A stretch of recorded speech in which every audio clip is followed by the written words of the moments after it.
Jane Eyre by Charlotte Bronte. Chapter 36. The daylight came. I rose at dawn. I busied myself for an hour or two with arranging my things in my chamber, drawers and wardrobe in the order where I should wish to leave them during a brief absence. Meantime I heard St. John quit his room. He stopped at my door. I feared he would knock. No, but a slip of paper was passed under the door. I took it up. It bore these words: "You left me too suddenly last night. Had you stayed but a little longer, you would have laid your hand on the Christian's cross and the angel's crown. I shall expect your clear decision when I return this day fortnight. Meantime watch and pray that you enter not into temptation. The spirit, I trust, is willing, but the flesh, I see, is weak. I shall pray for you hourly. Yours, St. John." "My spirit," I answered mentally, "is willing to do what is right, and my flesh, I hope, is strong enough to accomplish the will of heaven, when once that will is distinctly known to me. At any rate, it shall be strong enough to search, inquire, to grope an outlet from this crowd of doubt, and find the open day of certainty." It was the first day of June, yet the morning was overcast and chilly. Rain beat fast on my casement. I heard the front door open, and St. John pass out. Looking through the window, I saw him traverse the garden. He took the way over the misty moors in the direction of Whitcross. There he would meet the coach. "In a few more hours I shall succeed you in that truck, cousin," thought I. Track, cousin, thought I. I too have a coach to meet at Whitcross. I too have some to see and ask after in England, before I depart for ever. It wanted yet 2 hours to breakfast time. I filled the interval in walking softly about my room and pondering the visitation which had given my plans their present bent. I recalled that inward sensation I had experienced, for I could recall it with all its unspeakable strangeness. I recalled the voice I had heard. Again I questioned whence it came, as vainly as before. It seemed in me, not in the external world. I asked, was it a mere nervous impression, a delusion? I could not conceive or believe. It was more like an inspiration. The wondrous shock of feeling had come like the earthquake which shook the foundation of Paul and Silas's prison. It had opened the doors of the soul's cell and loosened its bands. It had wakened it out of its sleep, whence it sprang tumbling, listening, aghast.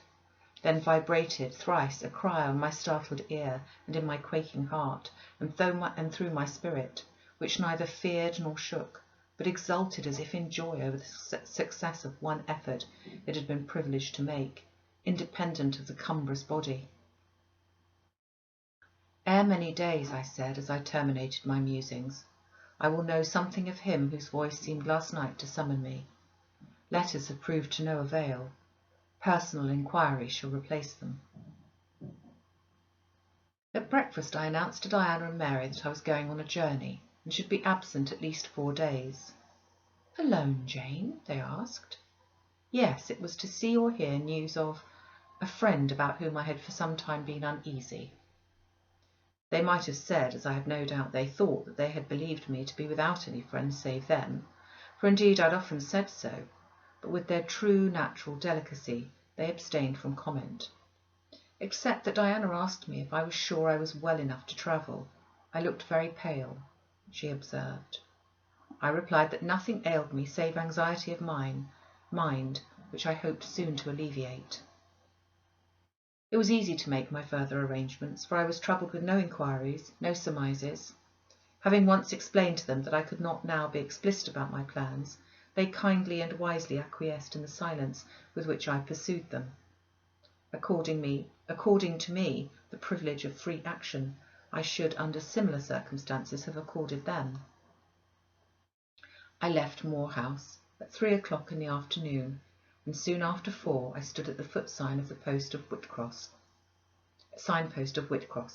waiting the arrival of the coach which was to take me to distant Thornfield. Amidst the silence of those solitary roads and desert hills, I heard it approach from a great distance. It was the same vehicle whence, a year ago, I had alighted one summer evening on this very spot. How desolate and hopeless and objectless. It stopped as I beckoned. I entered, not now obliged to part with my whole fortune as the price of its accommodation. Once more on the road to Thornfield, I felt like the messenger pigeon flying home. It was a journey of 36 hours. I had set out from Whitcross on a Tuesday afternoon, and early on the succeeding Thursday morning the coach stopped to water the horses at a wayside inn, situated in the midst of scenery whose green hedges and large fields and low pastoral hills, how mild of feature and verdant of hue compared with the stern North Midland moors of Morton, met my eye like the lineaments of a once familiar face. Yes, I knew the character of this landscape. I was sure we were near my bourne. "How far is Thornfield Hall from here?" I asked of the ostler. "Just 2 miles, ma'am, across the fields." My journey is closed, I thought to myself. I got out of the coach, gave a box I had into the ostler's charge to be kept till I called for it, paid my fare, satisfied the coachman, and was going. The brightening day gleamed on the sign of the inn, and I read in gilt letters, "The Rochester Arms." My heart leapt up. I was already on my master's very lands. It fell again. The thought struck it. Your master himself may be beyond the British Channel for aught you know. And then, if he is at Thornfield Hall, towards which you hasten, who besides him is there? His lunatic wife, and you have nothing to do with him. You dare not speak to him or seek his presence. You've lost your labour. You'd better go no further, urged the monitor. Ask information of the people at the inn. They can give you all you seek. They can solve your doubts at once. Go up to that man and inquire if Mr. Rochester be at home. The suggestion was sensible, and yet I could not force myself to act on it. I so dreaded a reply that would crush me with despair. To prolong doubt was to prolong hope. I might yet once more see the hall under the ray of her star. There was the stile before me, the very fields through which I had hurried, blind, deaf, distracted, with a revengeful fury, tracking and scourging me on the morning I fled from Thornfield. Ere I well knew what course I had resolved to take, I was in the midst of them. How fast I walked, how I ran sometimes, how I looked forward to catch the first view of the well-known woods. With what feelings I welcomed single trees I knew, and familiar glimpses of meadow and hill between them. At last the woods rose, the rookery clustered dark, a loud cawing broke the morning stillness. Strange delight inspired me. On I hastened, another field crossed, a lane threaded, and there were the courtyard walls, the back offices, the house itself, the rookery still hid. My first view of it shall be in front, I determined, where its bold battlements will strike the eye nobly at once, and where I can single out my master's very window. Perhaps he will be standing at it. He rises early. Perhaps he is now walking in the orchard or on the pavement in front. Could I but see him, but a moment! Surely in that case I could not be so mad as to run to him. I cannot tell. I'm not certain, and if I did, what then? God bless him, what then? Who would be hurt by my once more tasting the life his glance can give me? I rave. Perhaps at this moment he is watching the sunrise over the Pyrenees or the tideless sea of the south. I had coasted along the lower wall of the orchard, turned its angle. There was a gate just there opening into the meadow, between two stone pillars crowned by stone balls. From behind one pillar I could peep round quietly at the full front of the mansion. I advanced my head with precaution, desirous to ascertain if any bedroom window blinds were yet drawn up. Battlements, windows, long front, all from this sheltered station were at my command. The crows sailing overhead perhaps watched me while I took this survey. I wonder what they thought. They must have considered I was very careful and timid at first, and that gradually I grew very bold and reckless. A peep, and then a long stare, and then a departure from my niche, and a straying out into the meadow, and a sudden stop, full in front of the great mansion, and a protracted hardy gaze towards it. What affectation of diffidence was this at first, they might have demanded. What stupid regardlessness now! Here an illustration, reader. A lover finds his mistress asleep on a mossy bank. He wishes to catch a glimpse of her fair face without waking her. He steals softly over the grass, careful to make no sound. He pauses, fancying she's stirred. He withdraws. Not for worlds would he be seen. All is still. He again advances. He bends above her. A light veil rests on her features. He lifts it, bends lower. Now his eyes anticipate the vision of beauty, warm and blooming and lovely in rest. How hurried was their first glance, but how they fix! How he starts, how he suddenly and vehemently clasps in both arms the form he dared not, a moment since, touch with his finger. How he calls aloud a name and drops his burden and gazes on it wildly. He thus grasps and cries and gazes because he no longer fears to waken by any sound he can utter, by any movement he can make. He thought his love slept sweetly. He finds she is stone dead. I looked with timorous joy towards a stately house. I saw a blackened ruin. No need to cower behind a gatepost, indeed, to peep up at chamber lattices, fearing life was astir behind them. No need to listen for doors opening, to fancy steps on the pavement or the gravel walk. The lawn, the grounds were trodden and waste. The portal yawned void. The front was, that I had once seen it in a dream, but a shell-like wall, very high and very fragile looking, perforated with paneless windows. No roof, no battlements, no chimneys. All had crashed in. And there was the silence of death about it, the solitude of a lonesome wild. No wonder that letters addressed to people here had never received an answer, as well dispatch epistles to a vault in a church aisle. The grim blackness of the stones told by what fate the hall had fallen, by conflagration. But how kindled? What story belonged to this disaster? What loss besides mortar and marble and woodwork had followed upon it? Had life been wrecked as well as property? If so, whose?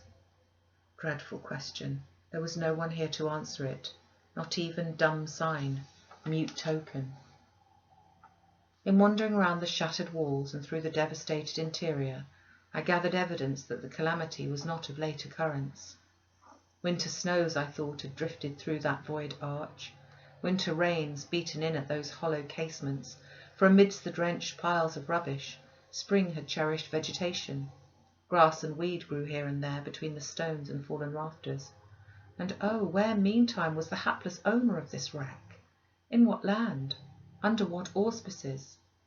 My eye involuntarily wandered to the grey church tower near the gates, and I asked, is he with Dama de Rochester, sharing the shelter of his narrow marble house? Some answer must be had to these questions. I could find it nowhere but at the inn, and thither ere long I returned. The host himself brought my breakfast into the parlour. I requested him to shut the door and sit down. I had some questions to ask him. But when he complied, I hardly knew how to begin. Such horror had I of the possible answers, and yet the spectacle of desolation I had just left prepared me in a measure for a tale of misery. The host was a respectable-looking, middle-aged man. You know Thornfield Hall, of course, I managed to say at last. Yes, ma'am, I lived there once. Did you? Not in my time, I thought. You're a stranger to me. I was the late Mr. Rochester's butler, he added. The late? I seemed to have received with full force the blow I'd been trying to evade. The late? I gasped. Is he dead? I mean the present gentleman, Mr. Edward's father, he explained. I breathed again. My blood resumed its flow, fully assured by these words that Mr. Edward, my Mr. Rochester, God bless him wherever he was at least alive, was in short the present gentleman. Gladdening words. It seemed I could hear all that was to come, whatever the disclosures might be, with comparative tranquillity. Since he was not in the grave, I could bear, I thought, to learn that he was at the Antipodes. Is Mr. Rochester living at Thornfield Hall now? I asked, knowing of course what the answer would be, but yet desirous of deferring the direct question as to where he really was. "No, ma'am. Oh, no. No one is living there. I suppose you're a stranger in these parts, or you would have heard what happened last autumn. Thornfield Hall is quite a ruin. It was burnt down just about harvest time. A dreadful calamity. Such an immense quantity of valuable property destroyed. Hardly any of the furniture could be saved. The fire broke out at dead of night, and before the engines arrived from Millcote the building was one mass of flame. It was a terrible spectacle. I witnessed it myself." "At dead of night," I muttered. "Yes, that was ever the hour of fatality at Thornfield." "Was it known how it originated?" I demanded. "They guessed, ma'am, they guessed. Indeed, I should say it was ascertained beyond a doubt. You are not perhaps aware," he continued, edging his chair a little nearer the table and speaking low, "that there was a lady, a lunatic, kept in the house." "I have heard something of it." "She was kept in very close confinement, ma'am. People even for years was not absolutely certain of her existence. No one saw her. They only knew by rumour that such a person was at the Hall, and who or what she was it was difficult to conjecture. They said Mr. Edward had brought her from abroad, and some believed she'd been his mistress. But a queer thing happened a year since, a very queer thing." I feared now to hear my own story.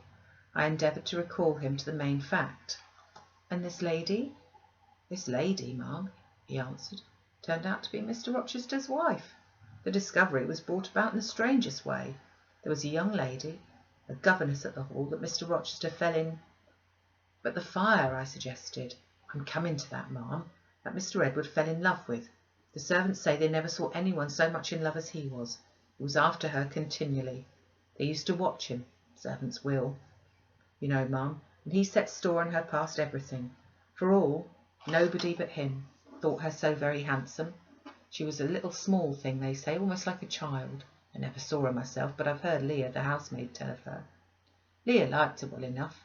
Mr. Rochester was about 40, and this governess not 20. And you see, when gentlemen of his age fall in love with girls, they're often as like as if they're bewitched. Well, he would marry her." "You shall tell me this part of the story another time," I said, "but now I have a particular reason for wishing to hear all about the fire. Was it suspected that this lunatic, Mrs. Rochester, had any hand in it?" "You've hit it, ma'am. It's quite certain it was her, and nobody but her, that set it going. She had a woman to take care of her, called Mrs. Poole, an able woman in her line and very trustworthy, but for one fault, a fault common to a deal of them nurses and matrons. She kept a private bottle of gin by her, and now and then took a drop over much. It's excusable, for she had a hard life of it, but still it was dangerous, for when Mrs. Poole was fast asleep, after the gin and water, this mad lady, who was as cunning as a witch, would take the keys out of her pocket, let herself out of her chamber and go roaming about the house, doing any wild mischief that came into her head. They say she'd nearly burnt her husband in his bed once, but I don't know about that. However, on this night she set fire first to the hangings of the room next to her own, then she got down to a lower story and made her way to the chamber that had been the governess's. She was like as if she knew somehow that matters had gone on and had a spite at her, and she kindled the bed there. But there was nobody sleeping in it, fortunately. The governess had run away 2 months before, and for all Mr. Rochester sought her as if she'd been the most precious thing he had in the world, he never could hear a word of her, and he grew savage, quite savage on his disappointment. He never was a wild man, but he got dangerous after he lost her. He would be alone too. He sent Mrs. Fairfax, the housekeeper, away to her friends at a distance, but he did it handsomely, for he settled an annuity on her for life, and she deserved it. She was a very good woman. Miss Adele, a ward he had, was put to school. He broke off acquaintance with all the gentry and shut himself up like a hermit at the Hall." "What? Did he not leave England?" "Leave England? Bless you, no. He would not cross the door-stones of the house except at night, when he walked just like a ghost about the grounds and in the orchard, as if he'd lost his senses, which, in my opinion, he had. For a more spirited, bolder, keener gentleman than he was before that midge of a governess crossed him, you never saw, ma'am. He was not a man given to wine, or cards, or racing, as some are. He was not so very handsome, but he had a courage and a will of his own, if ever man had. I knew him from a boy, you see, and for my part I've often wished that Miss Eyre had been sunk in the sea before she came to Thornfield Hall." "Then Mr. Rochester was at home when the fire broke out?" "Yes, indeed was he. and he went up to the attics when all was burning above and below, and got the servants out of their beds and helped them down himself. Went back to get his mad wife out of her cell, and then they called out to him that she was on the roof, where she was standing, waving her arms above the battlements and shouting out till they could hear her a mile off. I saw her and heard her with my own eyes. She was a big woman and had long, black hair. We could see it streaming against the flames as she stood. I witnessed, and several more witnessed, Mr. Rochester ascend through the skylight onto the roof. We heard him call Bertha. We saw him approach her, and then, ma'am, she yelled and gave a spring, and the next minute she lay smashed on the pavement. Dead? Dead, aye, dead as the stones on which her brains and blood were scattered. Good God! You may well say so, ma'am. It was frightful. He shuddered. And afterwards? I urged. Well, ma'am, afterwards the house was burnt to the ground. There was only some bits of wall standing now. Were any other lives lost? No. Perhaps it would have been better if there had. What do you mean? Poor Mr. Edward, he ejaculated. Little thought ever to have seen it. Some say it was a just judgment on him for keeping his first marriage secret and wanting to take another wife while he had one living, but I pity him for my part. You said he was alive, I exclaimed. Yes, he is alive, but many think he had better be dead. Why? How? My blood was again running cold. Where is he? I demanded. Is he in England? Aye, he's in England. He can't get out of England, I fancy. He's a fixture now. What agony was this? And the man seemed resolved to protract it. He's stone blind, he said at last. Yes, he's stone blind, is Mr. Edward. I had dreaded worse. I dreaded he was mad. I summoned strength to ask what had caused the calamity. It's all his own courage, and a body may say his kindness in a way, ma'am. He wouldn't leave the house till everyone else was out before him. As he came down the great staircase at last, after Mrs. Rochester had flung herself from the battlements, there was a great crash. All fell. He was taken out from under the ruins alive, but sadly hurt. A beam had fallen in such a way as to protect him partly, but one eye was knocked out, one hand so crushed that Mr. Carter, the surgeon, had to amputate it directly. The other eye inflamed. He lost the sight of that also. He is now helpless indeed, blind and a cripple. Where is he? Where does he now live? At Ferndean, a manor house on a farm he has about 30 miles off. Quite a desolate spot. Who's with him? Old John and his wife. He would have none else. He's quite broken down, they say. Have you any sort of conveyance? We have a chaise, ma'am, a very handsome chaise. Let it be got ready instantly, and if your postboy can drive me to Ferndean before dark this day, I'll pay you both and him twice the hire you usually demand.